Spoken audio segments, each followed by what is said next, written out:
신규 세종학당 지정에 관심을 가져주시는 기관 관계자 여러분 환영합니다.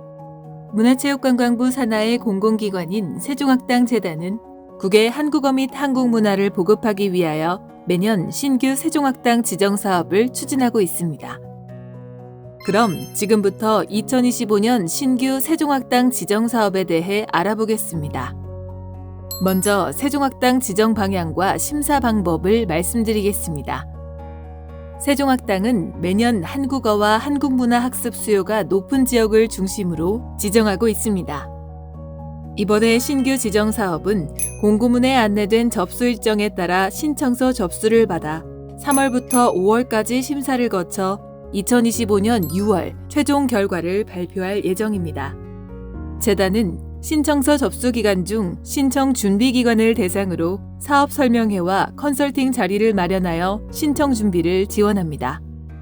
세종학당 지정심사는 1차 서류심사, 2차 현지실사, 3차 최종심사로 진행됩니다. 공정하고 객관적인 세종학당 신규 지정심사를 위해 관련 기관 전문가로 구성된 세종학당 지정심사위원회가 신청 기관의 수행 능력, 교육 역량, 입지 여건 등을 종합하여 심사합니다. 다음으로 세종학당 신청 시 알아두어야 할 세종학당의 유형과 준비 요건을 살펴보겠습니다. 세종학당 신청 유형은 크게 독립형과 연계형 두 가지로 구분됩니다. 독립형은 국외 소재 현지 운영기관이 단독으로 운영하는 경우를 말하며 세종학당 재단의 지원금을 현지 운영기관에서 수령한 후 집행하고 정산합니다. 연계형은 국내 대학교, 비영리단체 등과 같은 국내 운영기관이 국외의 현지 운영기관과 협력하여 공동으로 세종학당을 운영하는 경우를 말합니다. 세종학당 재단의 지원금에 대한 정산 책임은 국내 운영기관에 있으며 현지 운영기관은 국내 운영기관으로부터 지원금을 수령하여 집행합니다. 그럼 이번에는 세종학당을 신청하기 위해 신청기관이 준비해야 할 요건을 알아보겠습니다.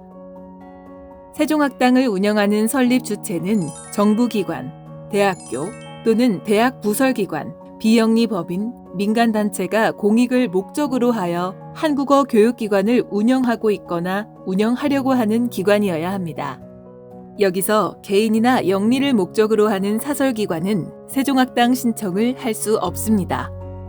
또한 외국어 교육에 대한 교육 허가가 필요할 경우 현지 정부로부터 적법하게 교육 허가를 받은 기관이어야 합니다.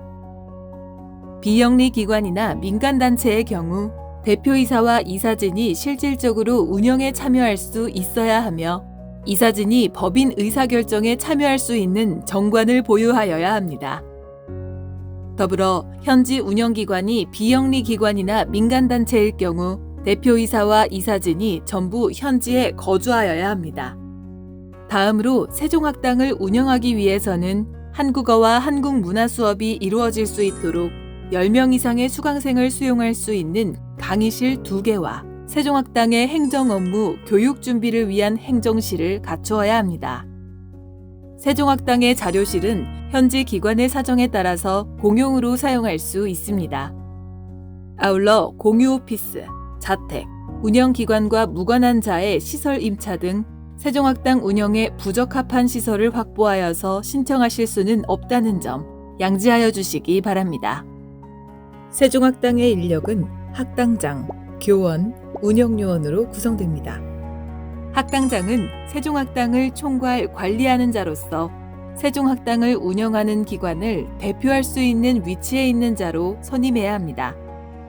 세종학당의 한국어 교원은 1. 한국어 교원 자격증 소지자 2.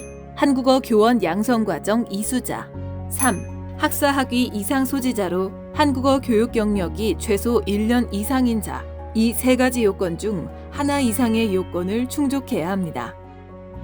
현지에서 이 요건에 맞는 교원을 우선 확보해야 하지만 현지 사정에 의해 교원을 확보하기 어려울 때에는 세종학당 재단의 한국어 교원 파견을 온라인 신청서에 함께 작성해 주시면 됩니다.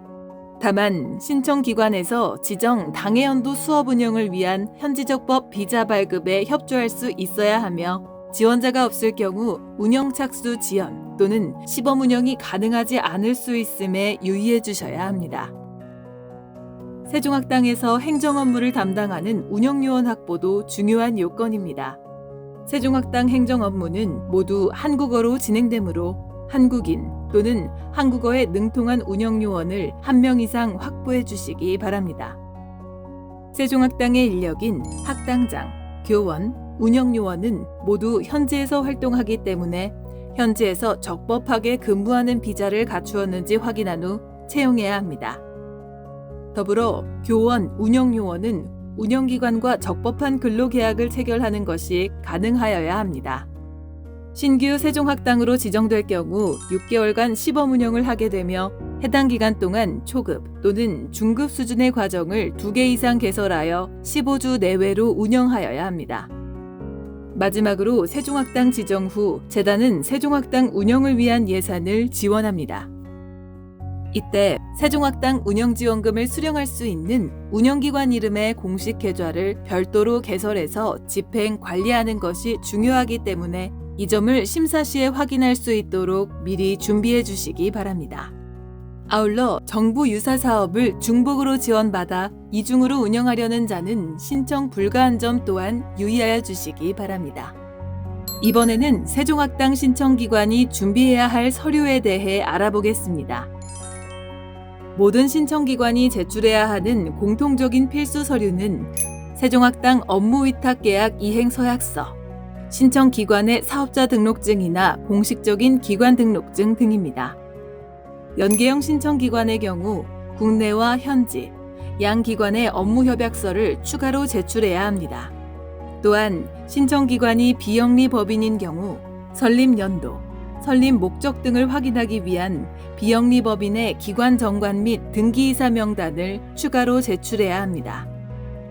신청기관이 제출하는 모든 서류는 세종학당 통합업무관리 시스템상에 첨부 파일로 업로드해서 올리고 외국에서 발행되거나 외국어로 작성된 서류는 반드시 원본에 대한 번역 공증 및 사본 공증, 아포스티우 또는 영사 확인이 확인된 자료를 함께 첨부해야 합니다.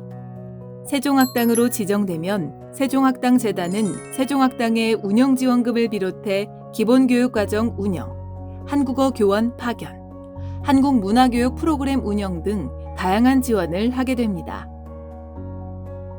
다음으로 신규 지정신청서 작성 방법에 대해 알아보겠습니다.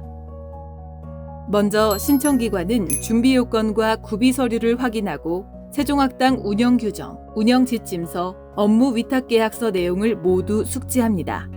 신청서는 통합업무관리 시스템 NBMS로만 작성 및 제출이 가능하기 때문에 신청서 작성 전에 작성 예시를 참고해 주시기 바랍니다. 공고문에 명시된 신청서 제출 마감일과 시간을 숙지하여 최종 검토 후 제출해 주시고 제출기한 이후에는 접수가 불가하므로 마감 시간 전에 반드시 제출이 완료될 수 있도록 유의해 주시기 바랍니다. 다음으로 신청서 작성 방법에 대해 단계별로 알아보겠습니다. 먼저 인터넷 창에 통합업무관리 시스템 주소를 입력하신 후 로그인합니다. 이미 구 통합접수 시스템 또는 통합업무관리 시스템 NBMS 회원 계정이 있으신 분은 아이디와 비밀번호를 입력하여 로그인하시고 회원 계정이 없으신 분은 하단의 회원가입 버튼을 눌러 회원가입을 진행하시기 바랍니다. 세종학당 업무관리 시스템 가입 시 이용약관 및 개인정보 수집 및 이용에 동의하셔야 가입이 가능합니다. 동의하지 않으실 경우 신규 세종학당 지정신청 참여가 어렵습니다. 모든 정보를 입력하면 회원가입이 완료됩니다. 로그인 후 왼쪽 메뉴바 사업 안내 카테고리에 신규 학당 접수 메뉴를 클릭해 주시기 바랍니다. 해당 메뉴에 접속 후 2025년 신규 세종학당 지정사업에 대한 안내를 확인할 수 있습니다.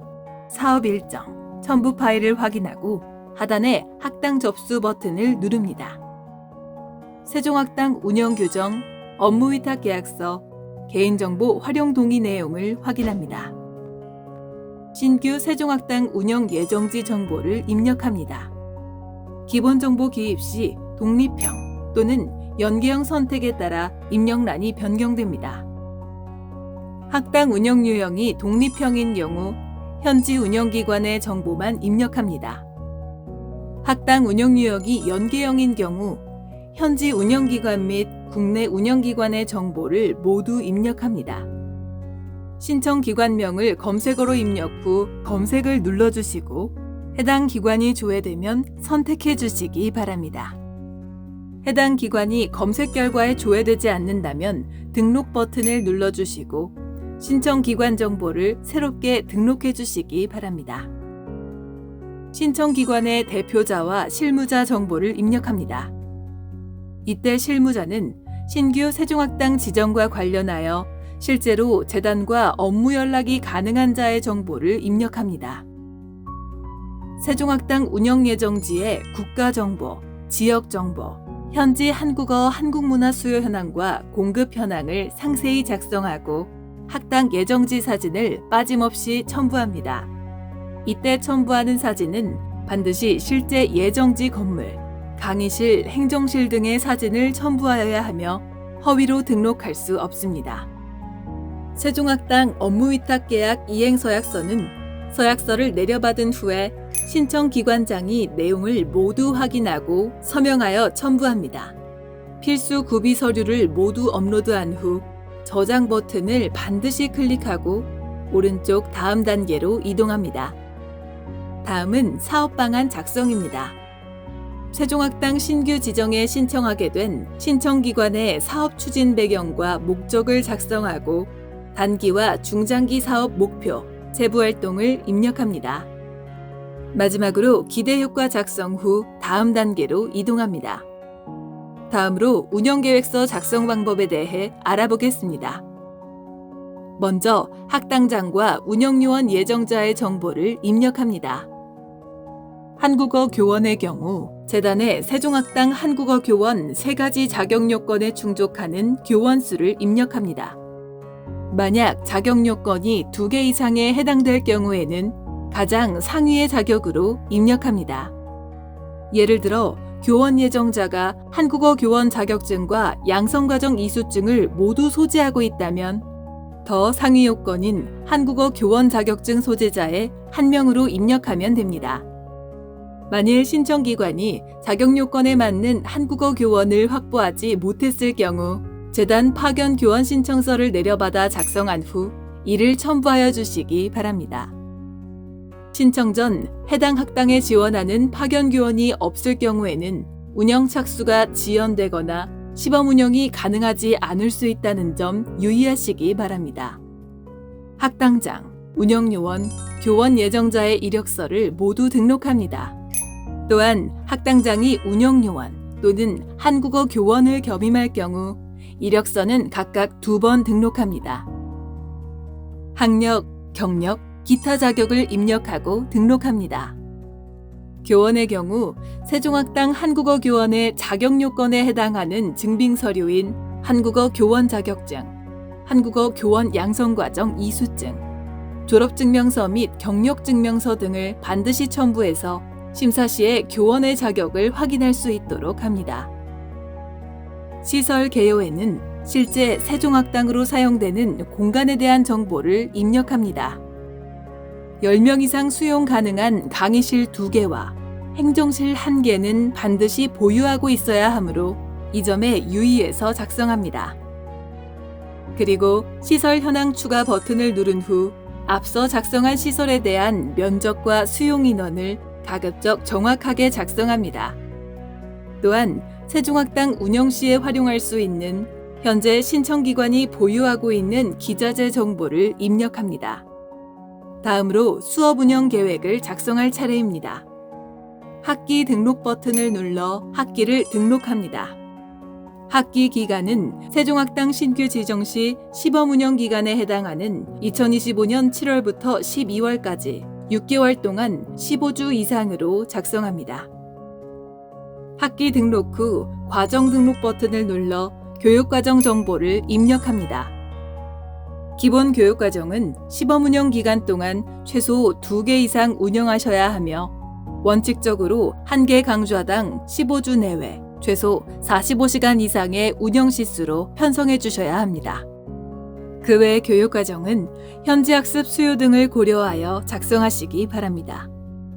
교육과정은 세종학당 기본교육과정을 참고하여 과정을 등록해 주시기 바랍니다. 세종학당에서 수강료를 받을 경우 수강료 계획에 대한 정보를 입력합니다. 수강료는 교육시간과 내용을 고려해 학당에서 자체적으로 정할 수 있으나 세종학당의 공공성과 재단 지원을 고려하여 과다하게 높게 책정하지 않아야 합니다. 행사계획과 홍보계획을 입력한 후 다음 단계로 이동합니다. 예산계획서 작성과 관련된 용어 설명입니다. 세종학당 사업비는 지원금, 자부담금, 수익금으로 구성됩니다. 지원금은 대한민국 정부 예산으로 세종학당 재단을 통해 세종학당에 지원하는 금액입니다. 자부담금은 신청기관이 직접적인 자본 형태로 투입하는 금액이며 자부담금 투입이 필수 사항은 아닙니다. 수익금은 세종학당 수강료 등 세종학당 운영을 통해 발생한 금액이며 수익금도 필수 사항은 아닙니다. 지원금은 시범 운영기간 6개월을 기준으로 국가별 예시금액에 따라 작성하여 주시기 바라며 실제 지원금 교부액은 현지 물가 수준에 따라 조정될 수 있습니다. 신청기관이 작성한 예산계획서의 지원금은 향후 심사를 거쳐 재단이 예산의 적정성을 검토하여 조정될 수 있습니다. 자부담금은 직접적 자본, 즉 현금 투입에 한해서만 인정됩니다.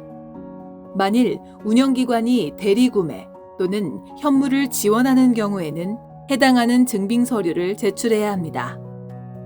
수익금은 향후 예상되는 금액으로 입력하고 수강료를 받지 않을 경우에는 0원으로 입력합니다. 다음으로 신청기관과 관련 있는 국내외 언론 보도 내용과 신청기관을 추천하는 추천서를 등록합니다. 추천서가 없을 경우에는 없음으로 입력합니다. 마지막으로 신청서 현황에서 누락된 내용을 확인한 후 불충분한 내용을 다시 점검합니다. 최종 제출 이후에는 수정이 불가하니 유의하시기 바랍니다. 접수 심사 결과 확인 페이지에서 신청 상태를 확인합니다. 최종 저장 상태가 임시 저장일 경우 임시 저장으로 표시되고 제출된 경우 제출 완료로 표시됩니다. 신청서 명을 누르면 신청서 세부 내용을 확인할 수 있습니다. 지금까지 신청서 작성 방법에 대해 상세히 알아보았습니다. 다음으로 자주 하는 질문과 답변에 대해 알아보겠습니다. 먼저 신규 지정 절차와 관련된 질문의 답변입니다. 온라인 서류 접수 시 작년 대비 유의하실 점에 대하여 안내드립니다. 구비 서류 준비 시에는 공고문에 안내된 필수 서류 목록 및 비고에 기재된 사항을 반드시 확인하여 준비하여 주시기 바랍니다. 특히 구비 서류는 시스템 내 첨부 파일에 빠짐없이 업로드되어야 하며 외국에서 발행되거나 외국어로 작성된 서류는 원본에 대한 번역 공증 및 원본에 대한 사본 공증, 아포스티유 또는 영사 확인, 완료된 자료여야 합니다. 현지 실사는 서류 심사 결과에 따라 선정된 대상으로 실시하며 신청기관의 운영 의지, 운영 인력의 전문성, 교육 및 예산 운영 계획 등을 종합적으로 고려하여 최종 심사 대상을 선정합니다. 실사는 현지 운영기관으로 재단의 실사단이 방문하여 진행합니다. 연계형의 경우 국내 운영기관이 함께 실사 과정에 참여해야 합니다. 다음은 신청기관 정보와 관련된 질문의 답변입니다. 연계형의 경우 양 기관의 업무 협약에 따라 역할 분담을 정할 수 있으며 대체로 국내 운영기관은 예산과 정산을, 현지 운영기관은 학당의 운영과 교육을 담당하고 있습니다. 업무 협약서 예시는 공고문 첨부 파일을 참고하여 주시기 바랍니다. 독립형과 연계형은 세종학당 운영 유형에 따른 구분일 뿐이며 지정심사 시 신청 유형에 따른 유불리는 없습니다. 다음은 운영 인력과 관련된 질문의 답변입니다. 운영 요원과 교원은 현지의 급여 수준을 고려하여 신청기관에서 인건비를 책정할 수 있습니다. 학당장의 경우 직무수당으로 세종학당 운영지침서를 참고하여 국가 물가 등급에 따라 책정하면 됩니다. 운영요원과 교원은 겸임이 가능하나 원활한 학당행정 업무 수행을 위해 가급적 전담 운영요원을 배치할 것을 권고합니다. 또한 자격에 맞는 교원 확보가 어려울 경우 세종학당 재단 파견교원 신청서를 제출하실 수 있습니다. 다만 지원자가 없을 경우 운영착수 지연 또는 시범 운영이 가능하지 않을 수 있음에 유의하시기 바랍니다. 마지막으로 운영 및 예산 관련 질문에 대한 답변입니다. 세종학당의 2024년 기준 연간 지원금은 전 세계 평균 약 7,600만 원 정도이지만 소재 국가의 물가 수준과 세종학당 수강생 수, 운영 규모 등에 따라 차이가 있습니다.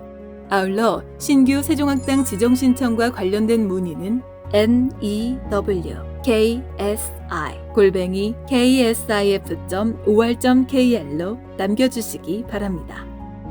이상으로 2025년 신규 세종학당 지정사업 안내를 마치겠습니다. 긴 시간 영상을 시청해주신 신청기관 관계자 여러분들께 감사드립니다.